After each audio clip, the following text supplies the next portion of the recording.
qual è dunque l'urgenza in questo auspicio che anche il Papa ha ribadito, insomma, di tornare ai poveri dal punto di vista proprio missionario?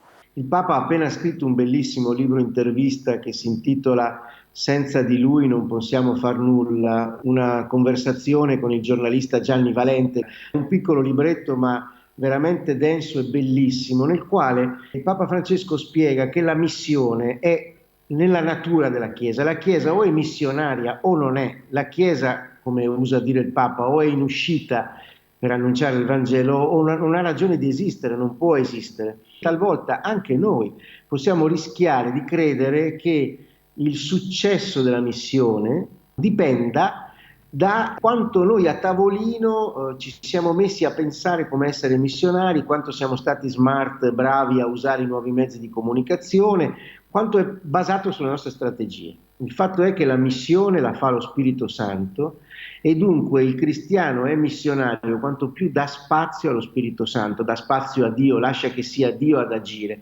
lascia che sia poi la vita trasformata, la testimonianza di vita a diventare appunto testimonianza che interessa, che fa percepire la bellezza della vita e dunque che può incuriosire o avvicinare le persone. Non siamo noi che convertiamo, è sempre Dio che converte i cuori, i suoi tempi e le sue strade sono conosciute solo a Lui e noi siamo tutti servi inutili. Anche perché la Chiesa, come ama sottolineare Papa Francesco, riprendendo una frase importante del suo predecessore Benedetto, la Chiesa cresce per attrazione, non per proselitismo. Che cosa significa? Attrazione significa che non è perché tu ti sei messo in testa di fare un bel discorso o hai pensato a qualche strategia comunicativa che il Vangelo passa. Il Vangelo passa se i cristiani lo vivono.